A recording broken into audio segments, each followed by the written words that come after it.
Hey lovely people, welcome to our Bumped Into and thank you for lending me your ear. This is a show about the interesting people I meet who share their detailed journey of starting a business. I started in my immediate circle, and so did Shaz and Siwa start in their immediate circles and started looking for people they knew could do hair.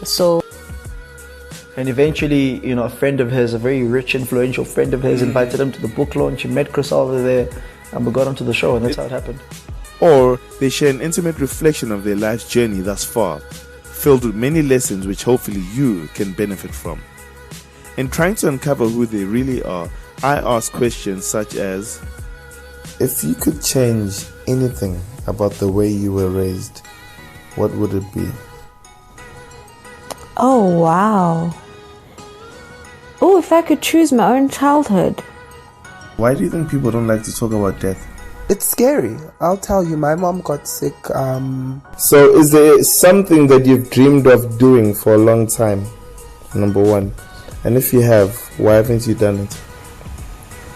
That's a tough one. My name is Mnotho Q.S Mtshali, just a curious kid that has many questions for this world. And through this show, I seek to answer them. It's an absolute pleasure to meet you. And thank you once again for joining me. Welcome. This week I bumped into Jabu Nene. Wait a minute, do you prefer Ujabu or Jabulani? No, go for Jabu. Jabu is the co-founder of a food truck business called Seven Khalaz. And in this intriguing episode, we speak about how he started his food truck business that now actually vendors at the DSTV Delicious Festival and at the Maboneng district, just to name a few. And eventually, a friend of his, a very rich, influential friend of his, invited him to the book launch. He met Chris over there, and we got onto the show, and that's how it happened. Yeah, and then I think the biggest was then also getting featured on DSTV Delicious website at some point as well. That was pretty big. And in true I bumped into style, we go deep. Can you tell me one thing people don't know about you? Damn. One thing people don't know about me. The one thing people don't know about me is I'm actually... I hope you enjoyed this episode just as much as I enjoyed interviewing with Jabu Nene. Yeah. Alright, cool. See that. Cool, so I've explained most of the things to you. And yeah, we're just going to kick off and then I'll do the intro that's separate. Get comfortable. And then yeah, we'll just go. So thanks, Jabu. Can I call you Jabu or do you like Jabulani or JP? No, go for Jabu. Go okay, for no, Jabu, so bro. cool. Jabu, thanks for joining me on this show. Really appreciate it. I know you're a very busy man. We've been trying to actually organize this for a while. We've been trying, but So I'm glad it's happening. It's finally happening, and the gods are actually on our side. For sure, bro. So look, for the people that actually don't know you, can you just briefly introduce yourself? Who are you? Who's Jabu Nene? Okay, cool. So like you said, name is Jabu Nene. So I'm a managing director for Seven Khalaz.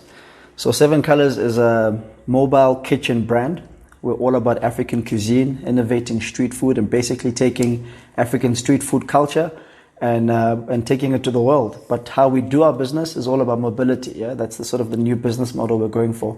So we're using food trucks, food trailers, delivery models, and trying to get our food out there, but also trying to get our African food culture to people. So I think a lot of people embrace, food that reminds them of home, that's got that nostalgic effect. But obviously, basically, we are taking that and innovating it and making it like a fun culture, which is something that's not very common. Like you see a lot of cuisines, watch a lot of food shows, you'll find that, a lot of European, Western methods, Mexican food, all of these things have different cultures and practices, but like African food seems to be in the background. So that's what we're trying to do. Take African food, street food, make it a popular culture, something like a kota. Yeah, okay. Let people try different variations of a kota. Has a kota ever been reviewed in a food show? You've never seen that.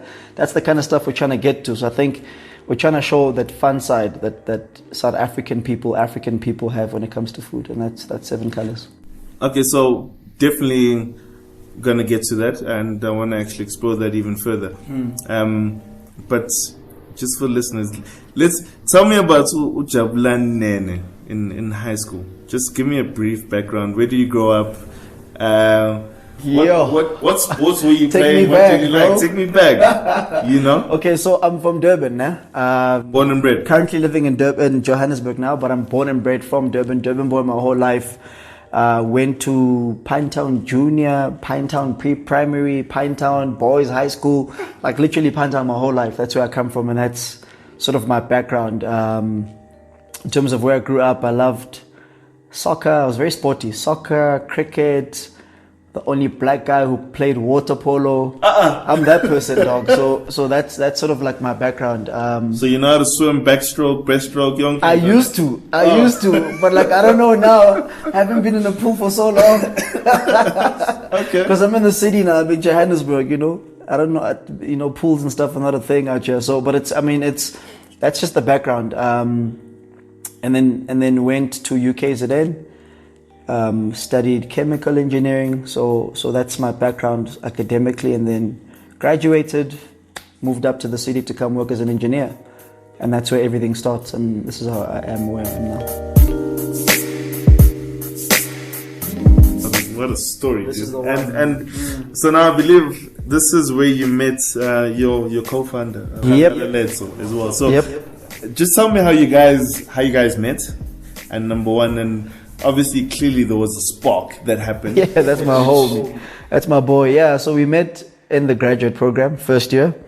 At which point did we meet? I think we met in the head office, Durban, when all the UFLPs were brought into Durban for just that first onboarding. Yeah. The first 2 weeks or 3 weeks of onboarding, or the first month of onboarding. I think all the boys we were all just, communicating with each other, trying to get to know each other.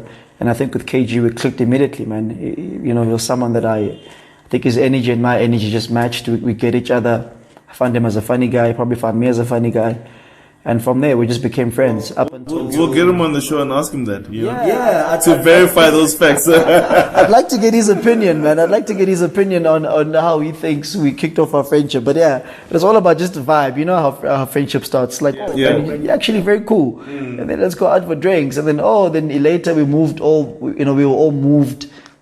That group of engineers, myself, him, 2 other guys, we all moved into Johannesburg to work in the factories here. So we continued then hanging around here, being friends. We were friends for quite some time before we figured out that we both have business interest and are very like-minded, because we both, entrepreneurs at heart. We both enjoy the aspect of owning your own business and driving your own brand and brand building. Later we found that, actually that stuff excites him, and it also excites me. And that's how those conversations started, and then later that formed into Seven Khalaz at some point.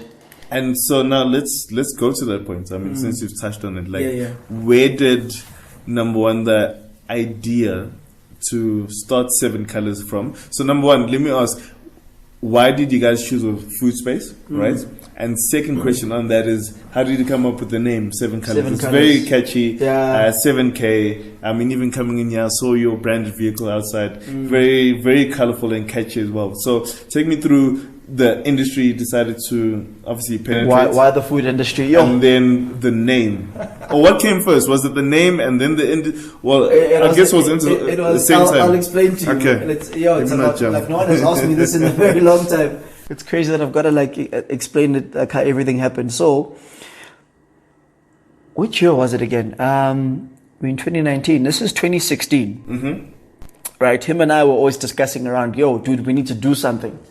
We need to do something. We need to have some sort of business. We need to be pushing something. Like we can't just be working all the time. Like, what are we actually working on? What are we pushing? Let's think of a business. So we knew we wanted to start a business, but we never knew what business. Like, it never came. We never knew. I mean, I remember this one night, we were just sitting, just having beers and talking. We knew we wanted to start a business, but we just didn't know what business. And I remember we went into December that year. He was in Durban. I was also down in Durban. And then when it was time to drive back up to Johannesburg in Jan, back to work after the holiday, he then said, dude, I've actually got an idea. So my mother has this food trailer. She bought it. She tried doing a business, but it didn't really work out for her. So she wants to get rid of it. I was thinking, yo, let's buy this thing and let's actually figure out how we can do like a food trailer business. I'm like, whoa, crazy. He's like, yeah, man. I mean, this is it. I mean, this business is it's very slow in South Africa. It hasn't really established itself, but we can actually make a big thing out of it and start a whole food brand. I'm like, okay, cool, bro. Let's meet up back in Johannesburg when we're all back up, and then let's talk about it some more, and then let's see what we can do. And at this time, did you have an idea of where you're going to be selling, or you think of selling on the streets? You just said, look, we're going to go into the food business. No idea. All I knew was there was a food trailer. Yeah. His mom had owned, but she was not doing well at the business. She didn't have time for it because she also had like a 9-to-5. Yeah. So it was basically just sitting there. It's in a good enough state that you could revamp it and make it work. Okay. Plus, we needed something to start in the form of a business. So the two just met each other at the same time, and then I guess it was just coincident that everything happened that way. Because if that didn't happen, I really don't know what business we would have started. Because I mean, in terms of interest, he has his own interests. I have my own interest. Like we have nothing really in common that we were gonna say, oh no, this is what we bought. Like let's start this business. You know, I'm completely musical in my own space. He's on complete something else in his space. Like we were never gonna meet halfway in terms of this is the business that we could both work on. So I think the food trailer came at the right time. Then we got up here, I went to his house, I saw the food trailer. I'm like, hey man, we could do something with this. I'm like, okay, cool. Then then the conversation started. Okay, now what do we do? How do we build a brand? Where do we start? And then we were completely clueless. Like, how do we even? I mean, like any entrepreneur, right? Now we actually have to start a business. Like, what the hell do we do? Yeah, we have a food trailer, but what does the food trailer do? We didn't know about events and markets and food stores, and we knew none of these things that we do now. Back then, like, we knew none of it. So it was all like completely new. And the first thing we did was actually get some friends of ours who work in marketing, and actually have a conversation with them around, actually, this is what we want to start. When him and I spoke about it, right? And we're basically sort of running through ideas of what sort of food brand would this be. I think we had lots of conversations, but we got to a point where we both felt like, you know, the one thing that's missing with us living in Johannesburg away from where we stay is like we actually do not have any authentic home type meals that I can just go to and just buy myself a meal and or order myself that type of meal every single day of the week because sometimes you don't have time to cook. You know, we're an engineer, we're on standby, we're working for the factory. Sometimes you get called in, there's no time to cook sometimes unless it's a weekend. So that's sort of where the conversations then led to, okay, so we need to establish some sort of brand that really tries to drive African cuisine and make it available for people who are far away from home. And it made sense because we live in Johannesburg. It's a city where people are here to work. A lot of people are far from home and don't really have that home cooked meal sort of feel with the food we eat in the city. Like takeaway has more common. Western type meals are more common. And I mean, you touched on a very good point, and I'd love for you to just expand on this briefly as well in terms of just the market research. Do you think for entrepreneurs it's key to actually go around and suss out the competition, like whether it's, I mean, not all of us have cars or funding, but whatever it is, get into a taxi and just go to different markets and just see? On the ground, bro. You got to be on the ground. It's very important. Like for me, market research, or call it field research, because you're actually in the field, experiencing this with people. I mean, we spoke to a lot of people, like the mama on the side of the road. We had lots of conversations. We found out how much they make. A lot of people will open up to talk to us, you know. This is what I buy. This is how many plates I sell a day. Sure. You know, I sell more than that mama on that side of the street because I cook my curry like this. Like we had all of these conversations with these people. I buy my stuff from here. I buy my pots from here. You'd be amazed, bro, how brilliant we've got brilliant entrepreneurs that are actually sitting in those spaces in this, well, specifically in this province, but I would say in this country. Like the people who are amazing. I remember this one lady, Magazanele, we called her. You know, she even ran us through her numbers, showed us what her opening stock was, what her closing stock was, how she costs per plate. She showed us basically, you know, how much profit she makes per plate. Showed us how she targets how much she's going to make. how she pulls and gets her customers in, and people how they buy from her and not from other people, and how much she makes a day, a week, a month. Like, she had that detail. She didn't know that she was putting, she didn't know it's accounting. Yes. She doesn't call it accounting. She's just running through her numbers. She knows the numbers off by heart. But she was actually writing down a proper balance sheet for us.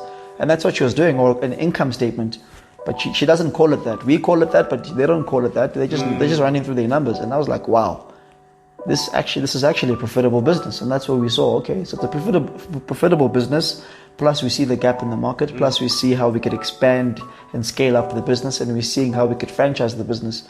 We're gonna have a good 5 to 10 year plan that we could put together from this business, and that's what sparked, the idea around actually let's do this. So we've got the bigger idea. We could see where this thing would go, and then we started getting into discussions around the whole governance of informal trading in this country. Like, we got into a lot of those conversations with different officials. I remember we spoke to the ladies at the environmental office, City of Joburg environmental office. We had lots of conversations with those people, around what is the City of Joburg's plan around informal vendors, informal food vendors, because they're everywhere. You know what I'm saying? There's people everywhere cooking on the side of the road. So, you just raised an interesting subject, which I've noted now. It's probably a topic for another show as well. It's just the informal sector. The informal sector as a whole. And I can really tell that you're very passionate about it. That's where it all came from, eh? Before we even got to calling this business Seven Khalaz, all of this came from just that passion. Because that's the gap we saw, and we were like, whoa, we can't just sit back and not do anything about this. How do we actually help this industry be recognized? How do we help our people? Because, you actually find with these businesses, man, that the mom was doing it. The mom moved it over to the daughter. Yes. It's it's been running for years, bro. You see them as a side of the road. You're like, lo, mama, lo. It's just, cooking, pap and soup. But it's not scaling. But she's been doing it, someone above her, maybe her mother was doing it. It's been a generational thing in their families. That's how they make their money. It's crazy. Those are the things you learn when you talk to people in the street. And that's how deep it was for us. Some of the things you won't just find on the internet, You're not going to find that stuff on the internet. In fact, the informal food sector in this country, if you go to the internet, because we tried doing that initially, we got frustrated. We're like, dude, let's hit the streets. There is nothing here. There was no content. There was nothing factual, nothing relevant. The work that's on the internet is old. Something some guy wrote at some point, or some student who did his thesis or whatever. None of it was relevant, none of it was real. So we had to go there and actually connect with people and actually figure it out. Jeez, man. And so now, circling back to Seven Khalaz. How did we give birth to that name? Yeah, so that one now, when we had now crafted, all of these things we did, and basically got to a point where we're like, okay, great. I think we have a good idea of what we want to do and what our mission is, what we want to achieve. We were very clear on that, but now how do we start? And I think that's what led to us trying to meet up with those marketing friends of ours, like we said. We pitched them around this idea of what we want to do, how we want to transform the informal food sector, how we want to use food trailers as a pilot, and then hopefully at some point franchise the business and help this whole sector grow and make it a structured sort of business model. But what do we call it? So then we spoke about our passions of African food, African cuisine, and then we started playing around different terms. At some point, I'm sure we were even calling ourselves African something, because it all had to do with that. We went through different variations of the name until we got to a point where we then picked up that the common idea that each of us were sharing was around this Sunday meal. Okay. Nothing reminds you more of home than a Sunday cooked meal from your mom or your grandmom. That's the true essence of what we were actually trying to sell to the consumer. This is what we are selling to you. We're selling you the feeling, the experience, the memories that come through with a Sunday beautiful home cooked meal. I'm sure right now you can even smell it. Dude, yeah. You can smell your mom's cooking when I speak about it, exactly. And then we're like, oh, okay, but Johan 14, those salads, Okay. Colorful salads, I thought you were beautiful. going to call it Johan 14. I was like, okay. Johan 14 salads, beetroot, rice, beautiful, curry, whether it's chicken curry, lamb curry, whatever it is, mohodu, all of the different things came up, and they were like, hey, actually, Seven Khalaz, Yeah, Seven Khalaz food, and then that became a catchy name that we all liked. We went through different names in terms of how do we name it. Do we use 7 like the normal number 7? Colors as in like colors as in like the English term colors, or the way that we actually the way that we pronounce it. Yeah. As black Khalaz. 7 Khalaz. And that it went through all of those different transitions. So we got to a point where we then went with 7, normal number 7, and Khalaz, Khalaz, Khalaz, 7 Khalaz, and then that was the brand. And then from there, it was then the graphics, which also went through a couple of different ideas, different iterations. And just on the graphics, I mean, who's doing your logo? Is it a external agent? Well, let me not say. Is it some? He was freelancing. He was freelancing. Okay, cool. So he's a guy who freelances. His name is T. I think he also works. He's got a 9 to 5, but part time or as a side gig, he freelances and he does graphics for different people, for different sort of startup businesses. We hit him up like, yo, dude, this is our idea, this is our concept. Sure. Sent him a couple of ideas from the internet and pictures, and like, dude, go think, create magic. He came back with something magical, man. He came back with like a beautiful black background, beautiful white font saying 7 Khalaz, a font that he designed himself. It was a completely custom font. Yeah, he created that font himself. It doesn't exist. Yeah, he made it. And then he threw in all the fruits and all the colors, and then it just came together, bro. And it was just beautiful. We were like, the first time we saw it, we were like, no, this is it. And this is catchy. This is catchy. it. And when you see it, you know it, right? We knew it. Yeah, we knew it. And this whole process, I mean, I did tell you at the beginning, I'm almost trying to deconstruct in terms of just starting a business, because we don't hear the finer details, the story behind it, in a lot of interviews, So, how long did this whole process take, especially working with the different people? So, from just concept to, dude, this is it, Nantingwenya at Simba, this is 7 Khalaz. Yo, we were actually quick, eh? I think we did about a month of research. That same January that I told you about, when we came back to the city, we had the idea. That same month of Jan, we did all the research. By probably beginning of Feb, we had come up with a name. Probably by the second week of Feb, the graphics and everything was there. By the third week of Feb, we were registering the business. Wow. By the fourth week of Feb, we were planning for our first gig. So, like, it was quick. So when was it? The execution was quick. Which obviously is key, I guess. Yeah, it's key. The execution was quick. Like, we got up and running very quickly, but where we took our time was just the proper research. The whole month of Jan. Yeah. We were just researching, talking to people, driving around, trying to figure out if this will be a fruitful and profitable business. That's what we were doing. Do we have a theme? Do we have a concept? Can we put together a plan? Business plan, all of these things. That's just the whole month of Jan. But when we knew what we had to do, it took literally 3 weeks and we had it up and running. So now you've registered your company, you have this beautiful branding, it's very colorful. Now what? Like, are you, I'm assuming you have the idea of markets at this point in time, or so at this point in time, we're trying to pilot this whole thing, right? So we're trying to figure out how this business works. Okay. Where does it make money? Where does someone at the food trailer sell their food? When we did all of that research, we started finding. I love how you guys are just building this plane as you're flying. Yeah, bro. We're building the plane and flying. Now we have a trailer. Now we bought equipment. Now we have a brand. Okay, great, buddy. Now what do we do now? Okay, great. So there's event, there's markets. This is when we started tapping into this whole world of markets. I never knew markets were such a big thing in Johannesburg until I actually owned a food trailer and actually had to then find markets to cook at. So then our first market that we found, which we thought would be a good place for us to start, not some of the bigger ones, like, neighbor goods at the time. We were like, hey, let's get into the waiting list. Let's see how far we can go. All of these bigger ones, we said, okay, but where do we start? So we can try at least run 1 or 2 events and try to figure out, how do we even work? Who takes care of what? What do you do? Yeah. What do I do? There's marketing, there's social media, there's the actual operational side of the business. How do we even split responsibilities? Where do we even get people to work for us? Do we have to get chefs? We can't afford chefs. It's a small start business, so we can't get like professional chefs. Or do we get ladies that have worked in canteens? And we're like, okay, great. Let's look for people who've worked in canteens but are maybe out of a job now. Okay. And there's a whole lot of people that have worked in canteens and are out of a job. Or have worked in a hotel and are out of a job. Through contacts, word of mouth, talking to people.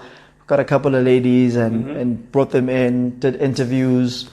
And then we found three people at the time, plus one guy who was going to be like our operational lead. You know, and the ladies are here to cook. Right? And the ladies are here to cook. We made people cook while we were interviewing. And so you guys. So you're taking me back. Hey, you're taking me back, bro. People gonna cook their base meal for and the crazy thing is, you know what the crazy thing is, nah? Yeah. The way that we ran everything, actually we come from corporate, so yes. So you know what I'm saying? So like we created interviews and interview sheets and like had like a screening process. Proper stuff. You know, you had to submit your CV. Like we weren't even playing, bro. We had contracts ready for people. But I love how you guys took yourself seriously. We took ourselves seriously, and because we come from corporate, we took an actual corporate route to establish who do we bring in to help us run this thing. So we needed someone who's going to be a lead chef. I remember we got Nomsa at the time. Nomsa was like we worked with Unilever with her. She used to work in Unilever, but she was also very passionate about food. And she was working, I don't know if she is some sort of chef. I don't know how she's qualified, but she's done a chef course over the last couple of her years. So we're like, can you help us out? Like, can we work with you while we try to figure this thing out? She's like, okay, cool, guys, I'll come through, I'll help you. Negotiated her, pay me this much. I'm always free on weekends, so I don't mind. Got her, got the ladies, and then we had a team. We spent some time, even before we even went for our first event, I think we spent 2 weekends designing the menu. Is this all self-funded? Like, all self-funded at that point, all self-funded. Only now. So even the money for the trolley, you guys had saved up and we had saved up, salary money. That's just how it ran. Wow. And now a piece of your salary. And then how did you guys decide? I mean, the three ladies you finally hired after your rigorous interview process. How did you decide like how much to pay them? Was it based on your market research from speaking to ladies? We did a bit of research and then we figured that out in terms of what sort of rate to pay someone at, for this sort of job. Sure.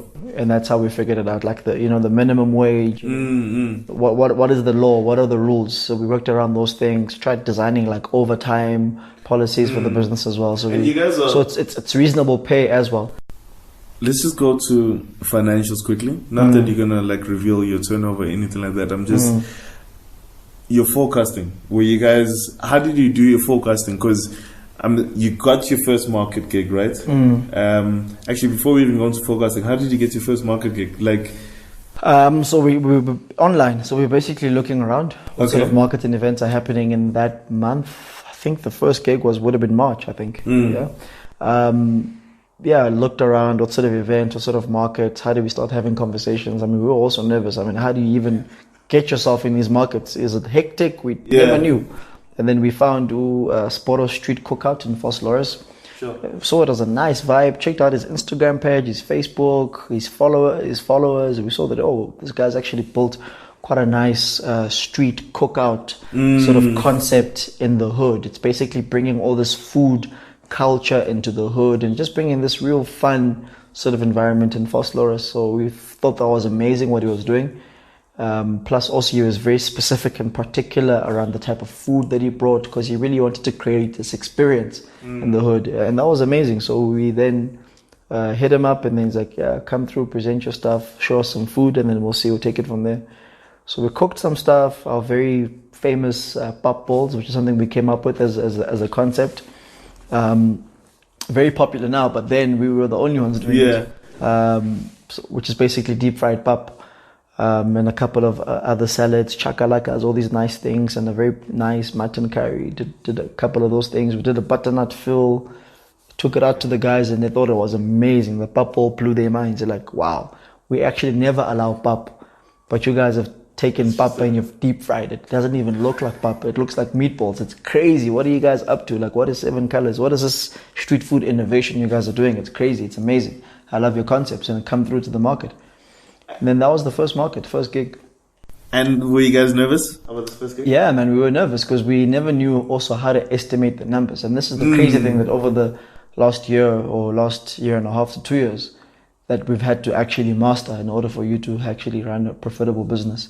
You got to know how to estimate your number of sales, based on the event you're going at, the history of the event, how long the event has been running, how well, how solidified the event is in that particular space, and what the expected turnout will be. Where in the month is it? Is it mid-month? Is it towards the end of the month? All of these factors really start mattering when you now have to put down what sort of target sales number you're looking for. Do you think you're going to sell 300 plates or 400 plates or 100 plates or whatever you think you're going to sell? So at the time, there's a lot of input that goes into it that you need to take your time to understand, because that's how everything works out in terms of what you buy, how much stock you buy. It all starts from what is the targeted sales that you are trying to hit. So I'd like to just pause on that so you can have a comfort break, and then we'll just come back for the second half, where we're going to actually speak about your first media gig as well. I'd love to hear about you guys great. Landing on Metro FM, and then we will also speak about, I believe you have you have a musical career. And then I guess we'll wrap it up. My man. Cool, bro. My man. Oh, this is actually fun. Like, no one has asked me this stuff in a while, bro.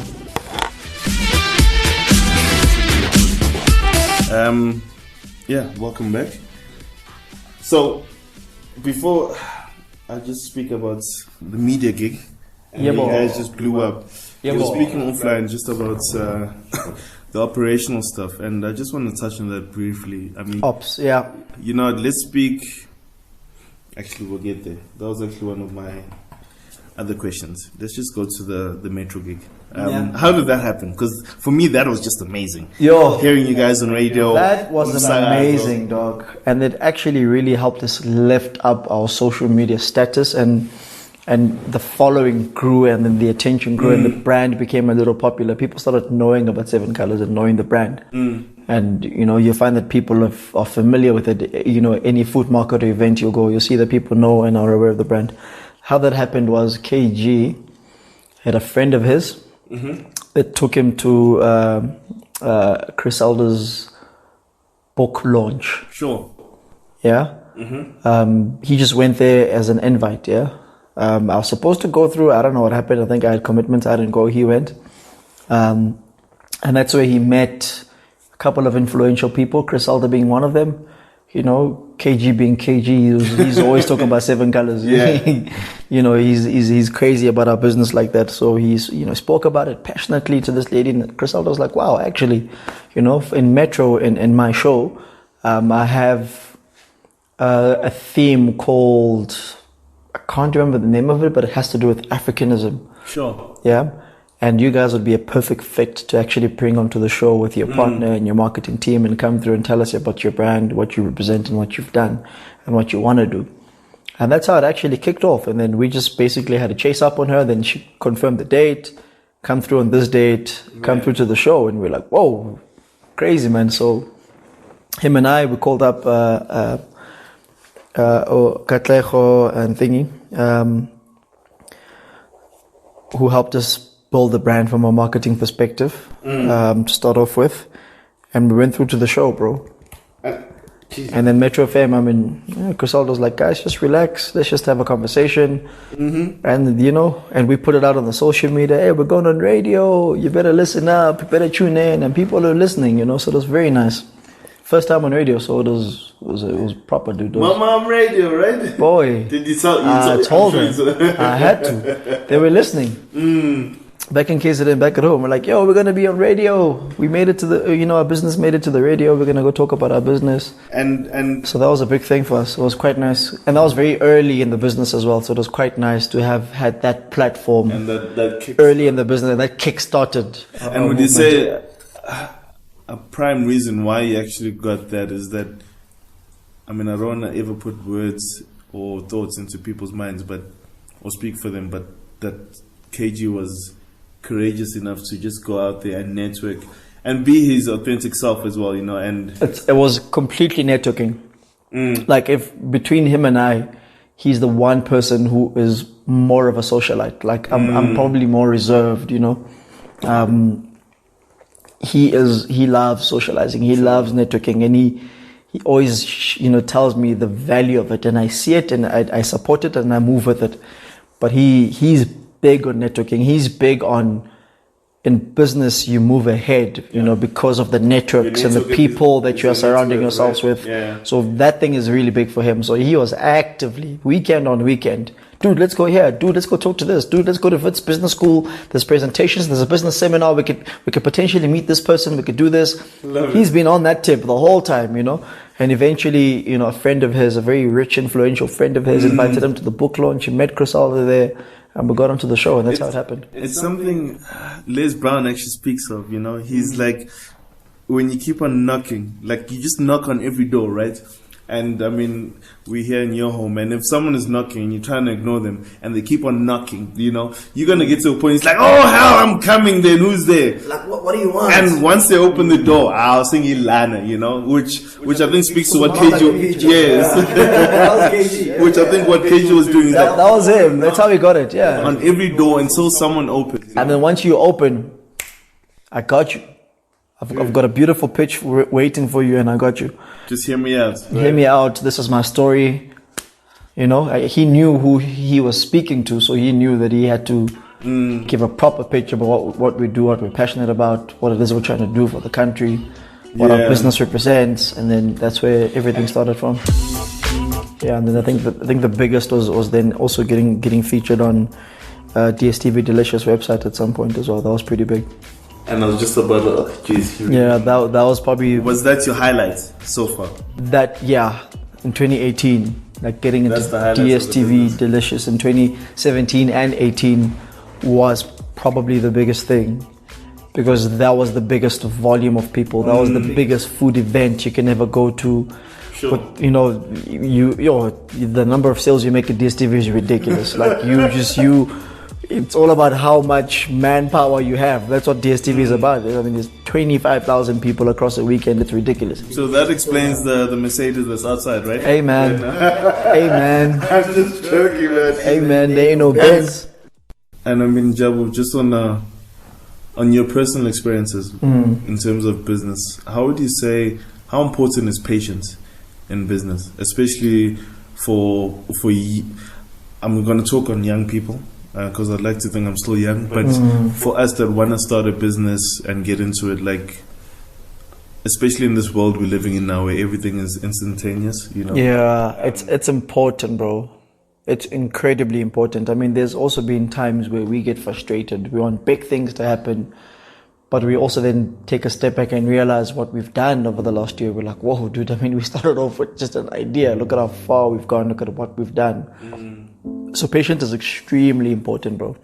It's all about being patient and doing the due diligence in terms of building your brand and putting the right effort and waiting for these opportunities to come. And when they come, you strike and big things start to happen bit by bit. But it's all about patience. And I mean, I've interfaced or interacted with a lot of entrepreneurs, some with small businesses, some with medium businesses, some that have now grown into quite bigger businesses. And patience is a key thing. You know, all of them will tell you, dude, I was hustling and doing this for like 6 years before I blew up. Wow. Some of them 2 years, some of them 3 years, some of them 10 years, some of them I never knew what I was doing for the first 5 years. I figured it out later. I lost so much money, but now I've made my money. It's different, bro, but like you have to be patient. When you're building a brand, you gotta be patient. So you think a lot of people, I know we're generalizing right now, but a lot of people give up maybe too early. They for the rewards like now. They give up too early, and I think they probably also not like unrealistic in terms of expectations. When you are building a business, you're not gonna. It's like building like any other brand in any other industry. You're not gonna blow up quickly. I mean, go watch the McDonald's movie, which is my favorite movie, which is exactly how I want the Seven Khalaz stories to be told one day. Sure. Look at how much time, look at how many failures they had, and look at how they had to go back and redesign and rethink, and then they found what works. And when it worked, that's when it just went boom. Blew up. It just blew up, right? Bro. The tipping point, and it's so critical to see how much effort. I mean, that guy, that sales guy in that movie, man. Is it Ray Kroc? Yeah. It's crazy, man. How many times he pitched to McDonald's and people are rejecting him. It's crazy. Like the movie, it's a movie, right? So they're just trying to summarize the whole story. But when you read about it, like it's crazy how many times he was pitching about this brand, trying to sell it. Forget even trying to sell it. That's when he had agreed with those guys who owned it at the time to go sell it. Sure. Before that, he was trying to just get to an agreement with these guys to even go into some sort of deal, you know, as the sales lead for McDonald's. What is his contribution, or how much does he own of the business? Even that alone took forever. So for me, that shows me that like, it's patience and drive. And it's not like these guys were even young. They were old, dog. Sure. They were grown. They were like, middle-aged men that were probably in their 40s or so. And at that time, some people think This was it's his too late to last start a thing. business. I remember the guy said, like, if this McDonald's thing doesn't work out, That's it. I'm done after this. Screw this thing, whatever. And I'm just trying to think. I mean, the guys and girls that expect a success, like in a short period of time, would you not say that maybe they're doing it for the wrong reasons. I'm just trying to be very careful in saying wrong reasons, because look, sometimes you're starting a business for extra income and you need it, And But then you end up spending more than actually making income. just elaborate on that. What do you mean by that? So I'm just saying, I see that happen with a lot of people, because when Okay. you're building a brand, you are going to use Yes. quite a bit of your money to build that brand. But then you're trying to get that business to a point where it can sustain itself, and that's the most important thing. But sometimes people will give up in that journey where you now need to actually invest in the business for the business to be able to sustain itself. Okay. That does take a bit of time. I mean, it took us also a couple months before the business was running and sustaining itself. We didn't need to buy any more equipment. It had enough equipment. It had enough of this, enough of that. It could run itself and sustain itself. It took time. And we used quite a lot of our own money to get it there. But like, you can't give up on your way there. Because when it starts sustaining itself, then it starts, giving you money back, and you start making money. So, 3 more questions just around Seven Khalaz and the business before we just move on to the next topic. From your personal experience now, running a business, I know it's still very early in the game, but look, I'm sure you have experience and you've been out there, you have your hands dirty. What's the one mistake you see a lot of entrepreneurs, especially young entrepreneurs, doing when starting a business? I think the one thing that becomes a trap with a lot of people is their inability, or not inability, but people not really taking time to properly cost their product or service. Okay. I see that as a fundamental mistake a lot of people make, because you do not understand what sort of margin you are making per unit, per piece, per service, per hour. You need to know that thing down to the detail, dude. Like, if I give you 20 grams of chakalaka, I need to know exactly what that costs for me. Therefore, how should I cost, or what price point must the plate be at for me to make what sort of margin? What sort of margin am I trying to make? What's a reasonable margin to make in this sort of business? Like, that stuff, you need to really pay attention. Really pay attention, like, study your expenses properly. And that's where... So we tend to usually focus on the revenue a lot. Exactly. That's where small businesses really fail. It's understanding your expenses, and therefore understanding where to cut your expenses to widen your margin and what to focus on. But you need to know your numbers. You need to know your numbers. That's what they always say on Shark Tank, right? Yeah. Know your numbers. Know your numbers, bro. And briefly, okay, you don't even... Look, there's many challenges in starting a business. And we can go on forever in terms of what are the challenges of starting a business. What has been your biggest challenge in starting? I mean, if you look back in the 2.5 years you guys have been operating, what has been the biggest challenge in starting this business? Number one? Just that actually. I think it's been reliability. So our sort of business, when we do events and markets, you depend on the success of that particular event for your own success. Okay. For example, if you're hosting an event and you and I have the agreement that I will cater for the food in your event and I'll sell to the people, and you expect a turnout of 500 people. Sure. You've done your marketing. I can see the effort you're making. We've had the agreement that, listen, I'm going to pay you this much based on 500 people, because that's the market that you believe you will be able to bring into your service or your product or your event. And then that doesn't happen. That's happened a few times, and I think it's been a challenge, where the turnout is not what people expected. Like, you expected thousands of people, and then few people show up. I know there's a lot of influences. The weather might have not been great. Yeah. Sometimes I think there's a bit of dishonesty as well in the game. In the game of events and markets, so people will tell you, I've made 5,000 ticket sales pre-sold. I'm done, bro. Don't stress about it. 5,000 pre-sold tickets, and it's not really true. So that's what I've learned, especially in the event space, which is why sort of in the last probably a year to 6 months, our business focuses a lot more on sort of corporate gigs, where we are rather working on quotation more rather than events and that sort of market. We still do events because they're great for exposure. They're great for putting the brand out there, meeting different people. They're really good for that. But to really drive, your profitable engine needs to be quotation based. I need to know who I'm servicing, and I need to be paid for exactly what I'm going to deliver. Yeah. And that became a shift that we learned a year into the business around, let's actually push more of those, market ourselves more with corporates. We've done so many corporate gigs and different themes every time. We've done like when corporates do like Culture Day, we'll do that catering. They'll do like Wellness Day. They'll do just like staff catering sometimes, like random things that corporates will do. And that's the sort of the stuff that really drives sort of growth.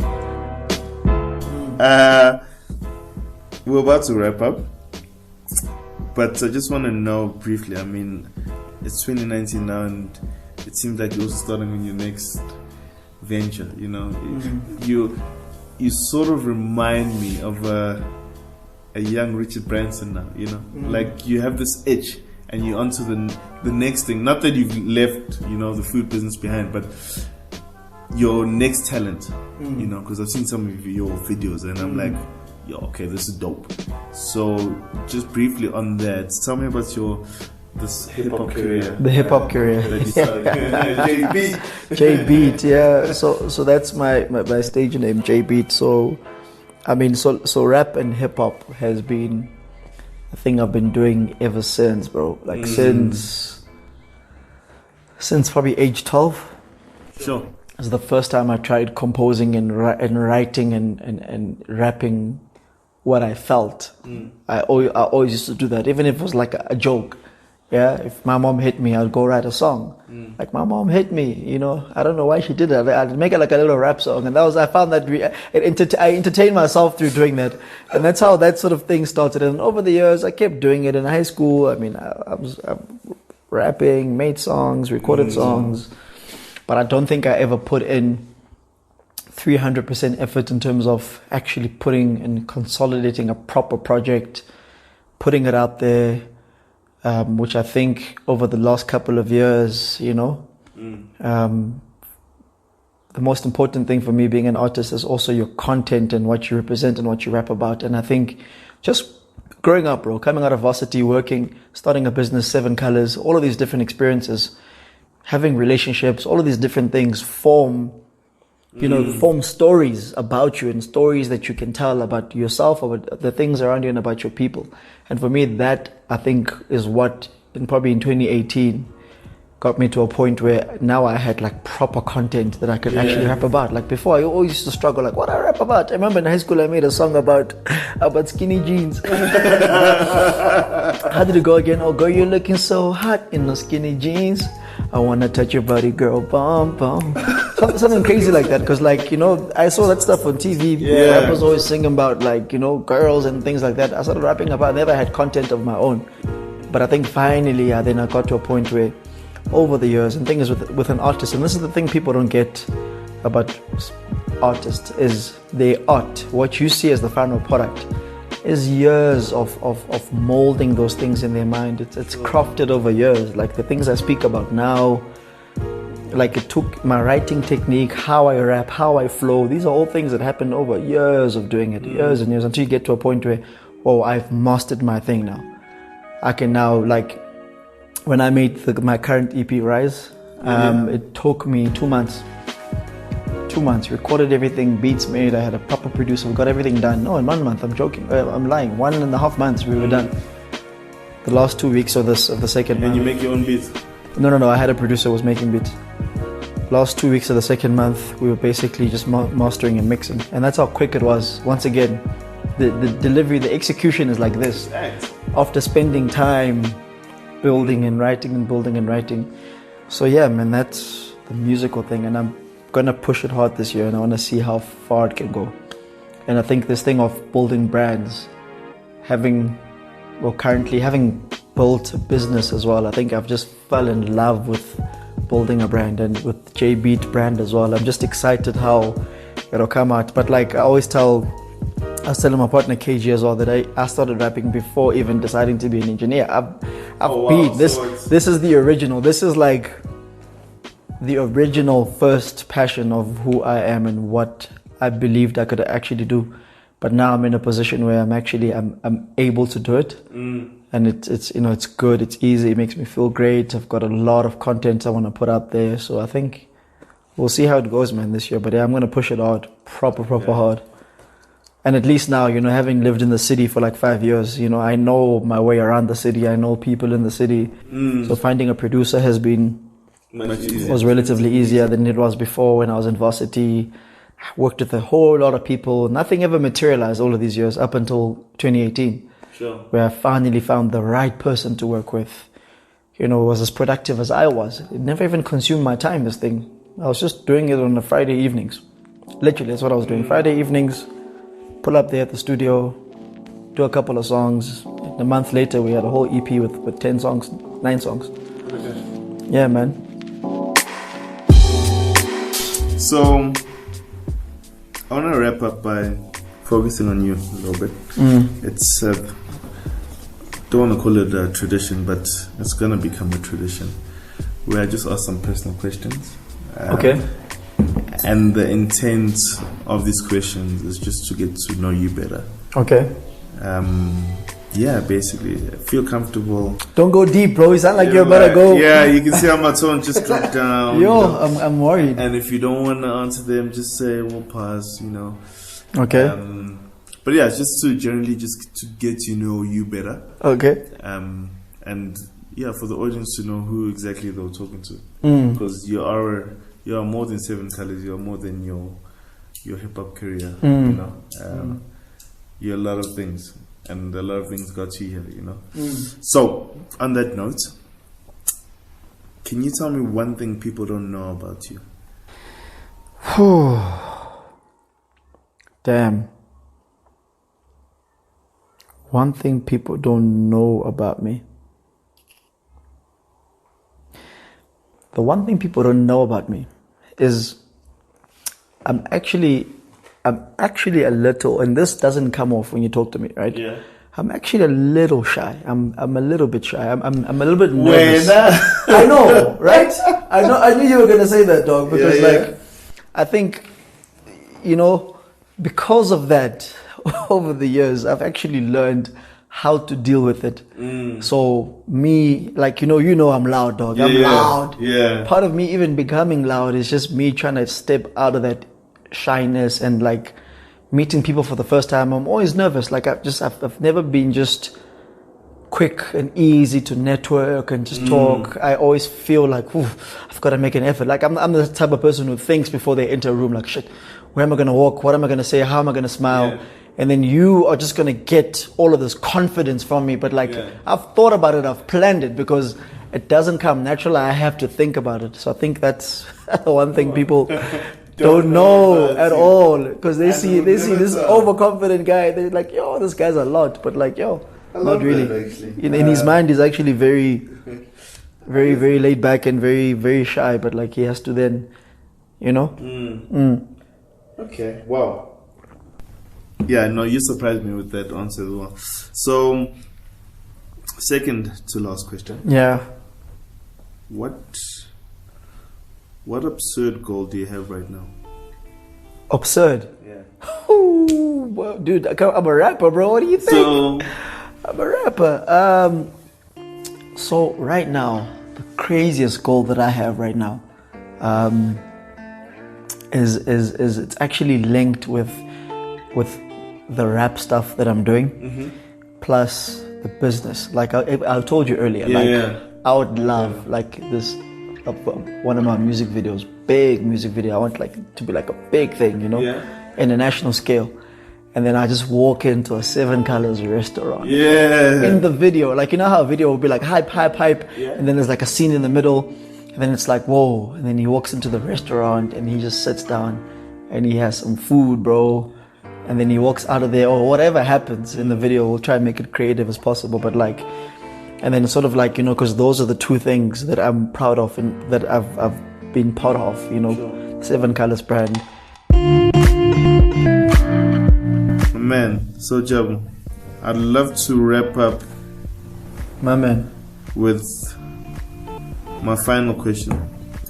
Just getting to know you, and for me, why I love to wrap up with this question, and I'll do it more often in my episodes, is we're doing this obviously for reasons, and it leads to somewhere, right?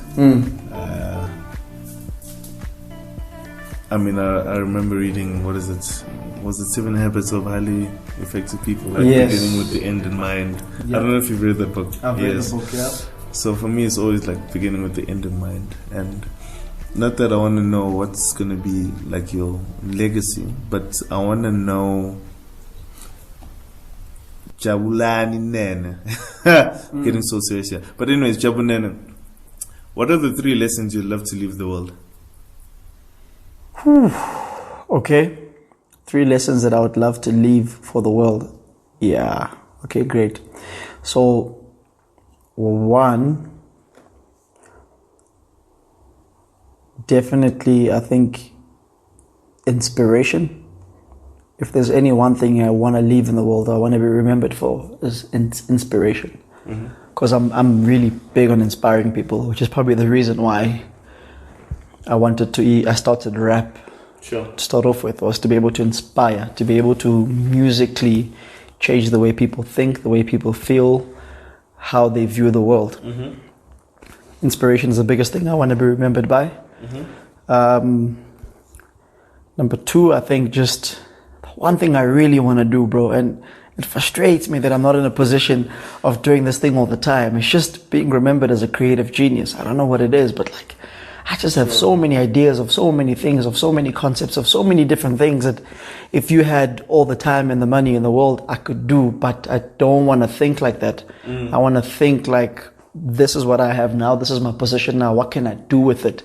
How can I be creative? I'm big on creativity. I love just thinking differently, doing different things. Mad scientist. You know what I'm saying? Yeah. So, creative genius is probably the second thing I want to remember for. And then the last thing, which probably speaks a little deeper to what I believe is my purpose, my personal purpose. Sure. This is me now getting a little more, probably emotional, a little more spiritual. What I believe is my purpose is definitely being a light to the world. That's what I believe is my purpose. Just be a light to the world. Be of some sort of help to someone. Be a hand that someone can reach out to, be a shoulder to lean on, be a light to the world in whatever form. I'm hoping the musical stuff gets to that point. The businesses that I'm building get to the point. The people I interact with in my life are inspired by who I am, what I do, and I help them somehow. But that's just, if I'm remembered as that, bro, I died well.